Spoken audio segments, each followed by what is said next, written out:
The first thing Mia said was, "Kiss me." The second thing was, "I'm sorry." The third came without words at all. Every year, thousands of people ask a friend to fake a relationship for one weekend, one wedding, one awkward family gathering. Almost none of them expect what happened to us. We'd rehearse the fake dating story for 3 days straight. Hand-holding, inside jokes, a believable origin story for her cousin's wedding. We never rehearsed the kiss. She grabbed my collar in front of 200 guests and kissed me like she meant every second of it. Stay with me, because nothing about that weekend went according to plan. My name is Jake, and Mia Ferreira has been my best friend since our sophomore year of college. Back when we were assigned as lab partners in a chemistry class, neither of us understood well enough to pass without help. 8 years of friendship followed that shared confusion over molar concentrations. Roommates briefly after graduation, splitting a cramped 2-bedroom apartment until our lives pulled us toward different jobs in different parts of the city. Dating other people over those years, occasionally overlapping our respective relationships with group dinners and awkward double dates. Breaking up with those people too, always ending up back in the same coffee shop, debriefing the wreckage over lattes. Somewhere in those 8 years, Mia became the person I called first, with good news and bad news equally. The person whose opinion mattered more than almost anyone else's in my life. There was a worn beaded friendship bracelet she'd made us both freshman year sitting in my desk drawer that I'd never been able to throw away. And I'd never examined why. Some friendships work precisely because you don't poke at the foundation too hard. 3 weeks before her cousin Elena's wedding, Mia called sounding more stressed than I'd heard her in years. "I need a massive favor," she said, without preamble. "What kind of favor?" "The kind where I need you to pretend to be my boyfriend for an entire wedding weekend." Laughter came first, assuming she was joking. She wasn't. "Derek's going to be there," she explained. "My ex-fiancé, bringing his new girlfriend, apparently some yoga instructor named Brooke, who has, according to my mother, found her purpose. My entire extended family has spent the last year asking why I'm still single, implying pretty directly that something's wrong with me since Derek moved on so easily.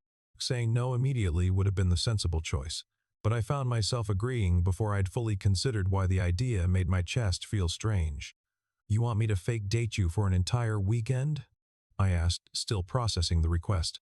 "You're the only person I trust enough for this," Mia said. "Anyone else would either take it too seriously or accidentally blow our cover by seeming obviously platonic." "What makes you think I won't seem obviously platonic?" A brief pause on the line. "Because you're my best friend, and best friends can act like they're comfortable with someone without it feeling forced." Something in that explanation had a crack in the logic that revealed more than she intended. At the time, I just heard a reasonable argument for an unusual request. "Okay," I said. "I'm in. What's the plan?" Over the following 3 weeks, we constructed our fake relationship with the meticulous detail of people building an actual legal case. A fictional timeline established. Met at a mutual friend's barbecue 8 months ago. Started dating quietly to avoid making our friend group awkward. Chose Elena's wedding as the official debut. Practicing small physical intimacies felt entirely foreign despite 8 years of platonic comfort between us. Hand-holding during a trial dinner at my apartment felt oddly formal. Both of us hyper-aware of the choreography rather than settling into something natural. "This feels weird," Mia admitted, after our third attempt at looking convincingly couple-like while ordering takeout. "Which part specifically?" I asked. "All of it," she said. "Which is strange, because you're literally my most comfortable person. Don't understand why holding your hand feels like performing a play I haven't fully memorized." No good answer came to me either, though something about her observation lodged uncomfortably in my chest. Driving to Elena's wedding venue 3 days before the ceremony, we were fully committed to a lie that felt increasingly complicated the closer we got. The wedding took place at a renovated vineyard estate outside the city, the kind of sprawling property with manicured gardens and a converted barn that photographed beautifully. Mia's extended family had rented out most of the surrounding guest cottages, creating a weekend of forced proximity between people who hadn't seen each other in years. Arriving Thursday afternoon, we were immediately thrown into a whirlwind of rehearsal dinners, family brunches, and increasingly probing questions from relatives eager to evaluate this new boyfriend everyone had been hearing about. "So, Jake," Mia's Aunt Carol said, cornering us near the welcome table, How long have you two actually been together? Mia's been suspiciously vague about details. 8 months, I said, reciting our rehearsed timeline. Started at a mutual friend's barbecue. And you kept it quiet, why exactly? Mia jumped in smoothly. Wanted to make sure it was real before going public. Didn't want to jinx anything. Aunt Carol studied us both with the particular scrutiny of someone determined not to get burned by false hope again. Well, she said finally, you two certainly look comfortable together.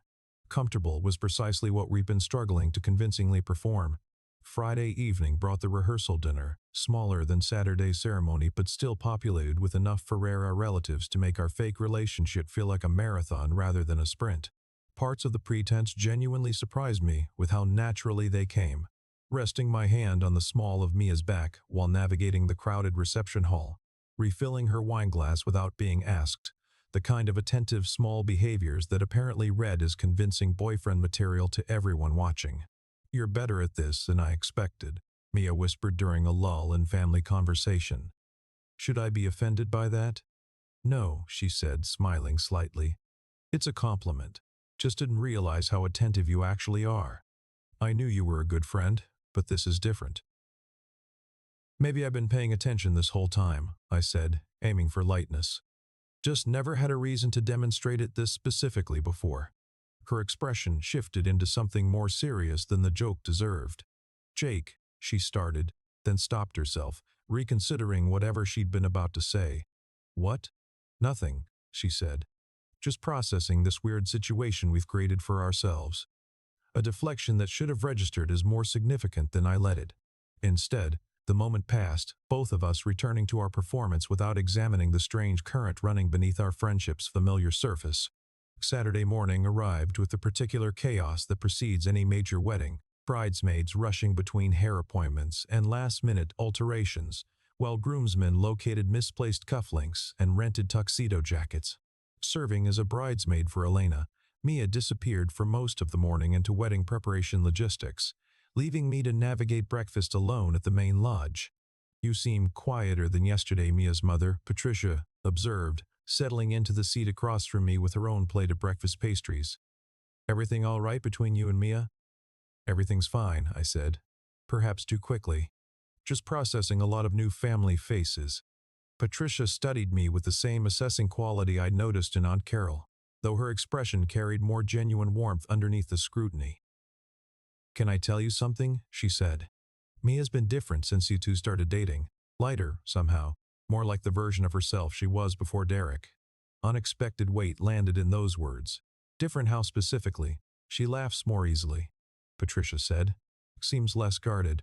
Whatever you're doing differently than Derek did, keep doing it. Long after Patricia moved on to greet other relatives, that observation sat with me.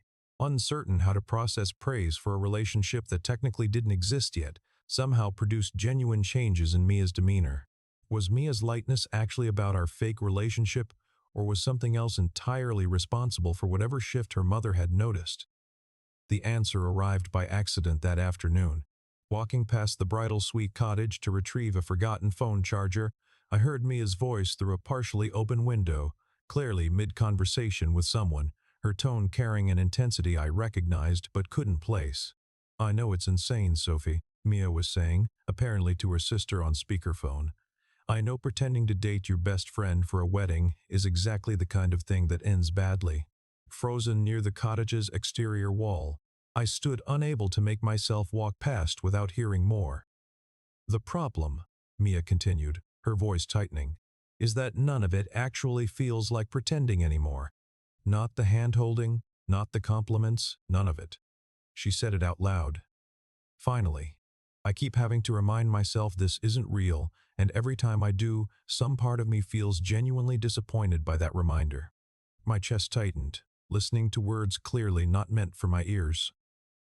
I've liked him for years, Sophie, Mia admitted, her voice dropping lower. Since maybe the second year we knew each other, if I'm being completely honest with myself. Just never said anything because losing him as a friend felt like a risk I couldn't survive if things went wrong.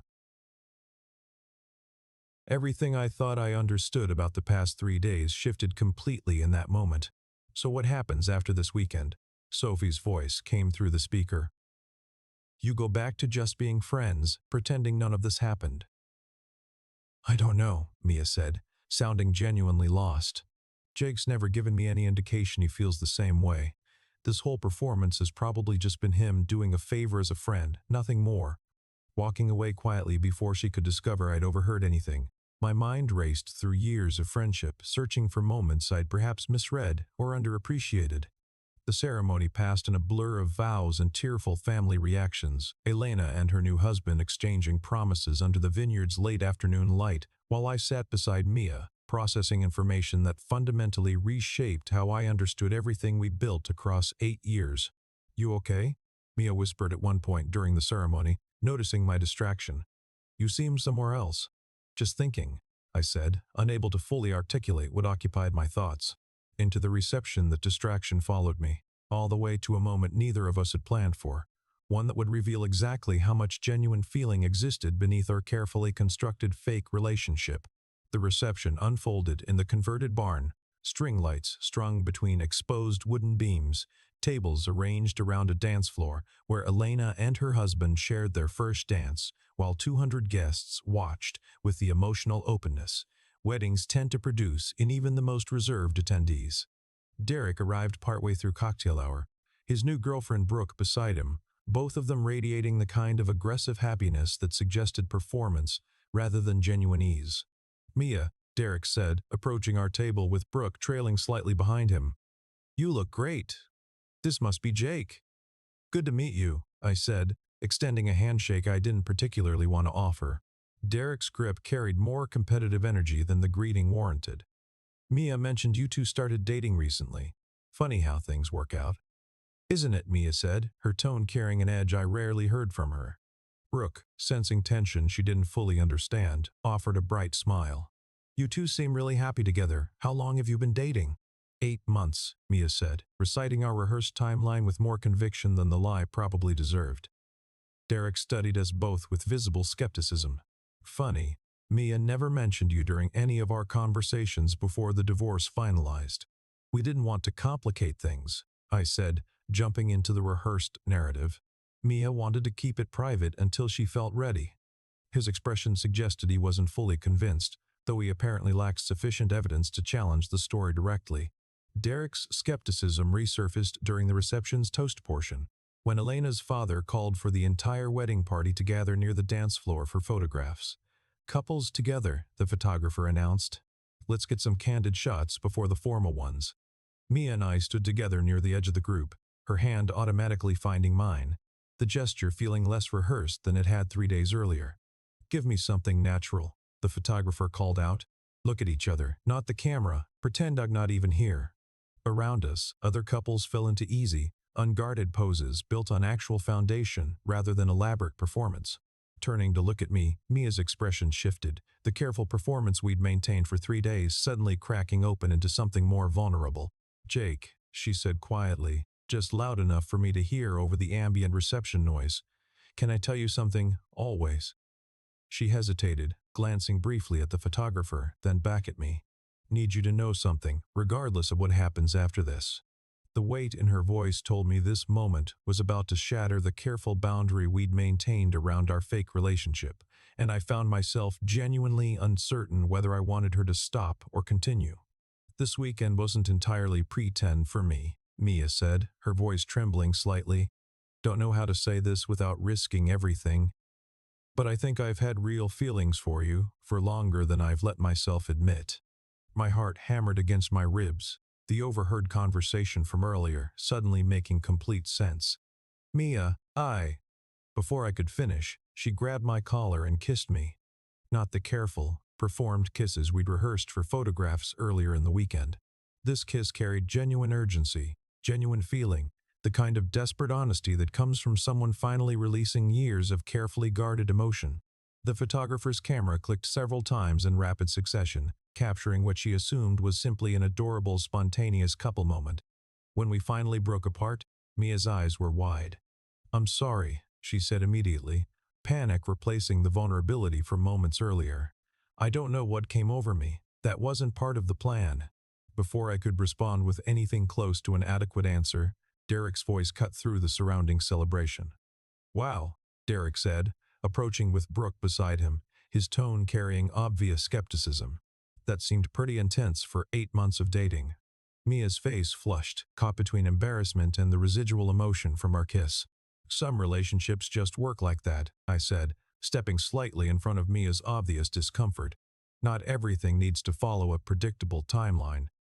Derek studied us both for a long moment. Funny thing, he said. I reached out to a mutual friend last week, curious about this whole relationship. Turns out nobody in your friend group had heard anything about you two dating until this wedding invitation arrived.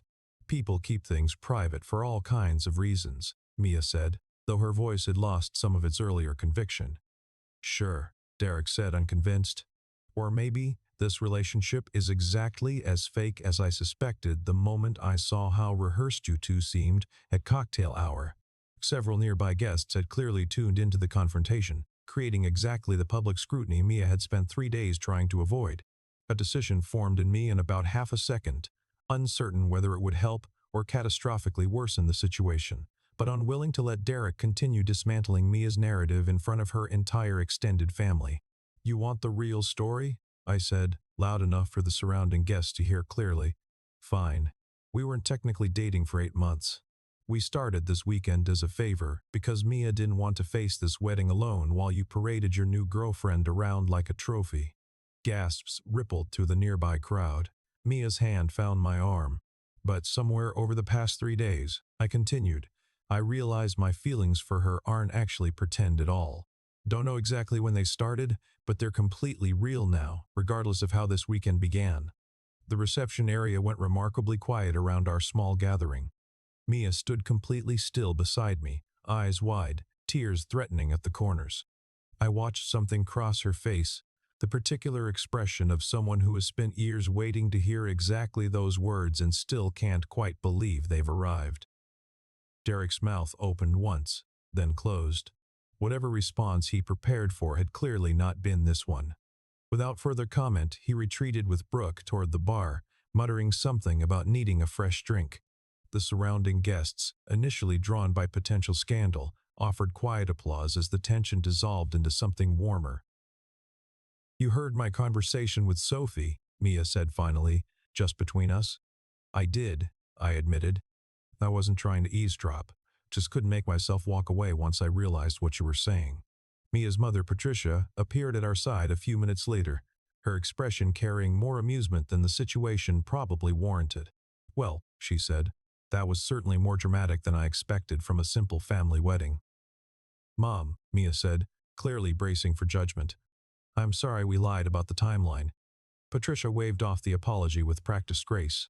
Sweetheart, I've known you were pretending since approximately the moment you two walked in Thursday afternoon.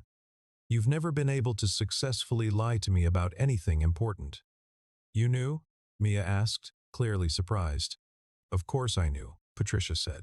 But I also watched how genuinely happy you seemed this weekend, fake relationship or not. Whatever just happened here seems considerably more real than the story you initially told me.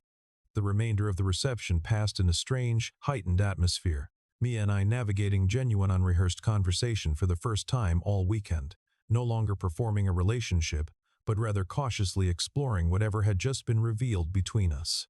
Can we talk somewhere quieter? Mia asked once the dance floor crowd had thinned. A relatively secluded spot near the vineyard's edge, string lights from the reception barn casting a soft glow across the darkening rows of grapevines. How long have you actually felt this way? I asked. Mia considered the question seriously. Sometime during our second year of friendship, though I didn't fully recognize it as romantic feeling until much later. Every guy I dated, I'd compare them to you. It never worked in their favor. Why didn't you ever say anything? 8 years of careful silence. And the real reason for it came out in the vineyard's quiet, far from the crowd still celebrating behind us. The risk felt too enormous, Mia admitted. You're not just some guy I dated and lost. You're my best friend. If I told you how I felt and you didn't feel the same way, I wouldn't just lose a potential relationship. I'd lose the most important friendship in my life. Understand that fear completely, I said. Some part of me has been protecting myself the same way. Every time I noticed something that felt like more than friendship, I talked myself out of examining it too closely. When did you first notice something? Mia asked, looking back through years of memories, searching for the earliest, honest moment. During a breakup with Marcus, back in our third year of friendship. Watching you cry about that relationship ending, I felt something that wasn't just protective friend energy. It felt more like jealousy, actually, that he'd gotten to have something with you that I wanted for myself. Mia's eyes widened slightly. That was 5 years ago. I know, I said, apparently sitting on this feeling longer than either of us realized. What do we do now? Mia asked. Can't exactly go back to being just friends after what happened tonight in front of my entire extended family. Do you want to go back to just friends? I asked carefully. No, she said immediately. Not at all. Just don't know how to navigate this without it feeling reckless, given everything we're risking. Same way we navigate everything else, I said slowly. Honestly, carefully, and together. A smile crossed her expression, warm and relieved simultaneously. Can I ask you something else? She said. Anything. When did you decide to tell Derek the truth? That felt like an enormous risk. Made the decision in about half a second, I admitted. Saw him trying to publicly humiliate you, and something in me just refused to let that happen. Protecting you mattered more than protecting the fake relationship story. That's either incredibly romantic or completely reckless, Mia said. Probably both, I said. I've never been particularly good at separating those two things when it comes to you. Standing together near the vineyard's edge for a long moment, the reception's music drifting faintly from the barn behind us. I still have the friendship bracelet you made me, I said suddenly. That terrible beaded thing from freshman year. Mia laughed. You still have that? I thought you'd have thrown it away years ago. Kept it in my desk drawer, I admitted. Never really examined why I couldn't throw it away, honestly. Guess it makes more sense now. The weeks following Elena's wedding brought a cautious, deliberate transition from lifelong friendship into something officially romantic. Both of us navigating unfamiliar territory with the particular care people bring to relationships they desperately don't want to damage. This feels different than dating someone new, Mia observed, about 2 weeks in. We already know everything about each other. No mystery phase, no getting to know you awkwardness. Is that good or bad? I asked. Good, she said. Maybe better than good. We're skipping straight to the part where we actually understand each other completely. Built across 8 years of friendship, our foundation felt sturdier than any new relationship could have offered, though it also carried its own unique complications neither of us had fully anticipated. My mother wants us to come to dinner, Mia mentioned one evening. She's apparently been planning what she calls a proper introduction dinner, despite the fact that you've known my entire family for years already. Simultaneously unnecessary and completely in character for Patricia, I said. Exactly, Mia agreed, laughing. Patricia's dinner, ostensibly formal, quickly devolved into comfortable, familiar conversation. Want to tell you something, Patricia said partway through dessert. I've been quietly hoping for this exact outcome for at least 3 years now. 3 years? Mia asked, clearly surprised. During your engagement to Derek, Patricia said, looking at me. I noticed how you watched her. Not obviously. Nothing inappropriate. Just a particular kind of attention that seemed different from how a friend typically looks at someone. Didn't realize I was that transparent, I said, my face flushing slightly. Mothers notice things, Patricia said simply. Especially things involving their daughter's happiness. 3 months into our official relationship, Mia's sister Sophie visited from out of town, providing an opportunity for a conversation Mia and I hadn't yet addressed directly. Oh, an apology, Mia told Sophie over coffee one morning with me sitting beside her. Jake overheard our conversation at the wedding about my feelings for him. Sophie looked between us. The conversation where you said you'd liked him since basically forever? That one, Mia confirmed, slightly embarrassed. Honestly, Sophie said, I'm mostly surprised it took this long. Been listening to you talk about Jake with that particular tone in your voice since college. What particular tone? Mia asked, unaware of whatever pattern her sister had noticed. The tone people use when they're talking about someone they're trying very hard not to admit they're in love with, Sophie said simply. You've had that tone for years. Just assumed you'd eventually figure it out on your own timeline. 6 months into our relationship, Mia received a job offer requiring relocation to another city, a complication that threatened to test whether our newly formed romantic relationship could survive practical logistics that our years of friendship had never required navigating. "Don't know what to do," Mia admitted, showing me the offer letter. "It's an incredible opportunity, but it's 3 hours away. Don't want to choose between my career and what we're building together." "You shouldn't have to choose," I said, though I recognized the complexity immediately. A few days of quiet passed between us, both of us circling the topic without landing. Mia brought it up again one evening, her expression more uncertain than I'd seen since the vineyard. "I keep thinking this is too much to ask," she said. "Asking you to uproot your life after 6 months of actually dating. That feels like the kind of pressure that breaks things." "Then consider this," I said. "We've been building toward this for 8 years, even if we didn't recognize it as building toward anything specific. 6 months of official dating doesn't erase everything before it." She considered that seriously. "That's a genuinely generous way to think about our timeline." "Think it's just accurate," I said. "This isn't a new relationship where we're still figuring out basic compatibility. We've already survived years of real friendship, which honestly seems like a more rigorous test than most new couples ever face." My company confirmed flexibility for remote work arrangements, allowing us to relocate together for Mia's new position without either of us sacrificing something essential to accommodate the other. "Keep thinking about that wedding," Mia said one evening during our moving preparations. "How different our lives would look if I'd never asked you to fake date me."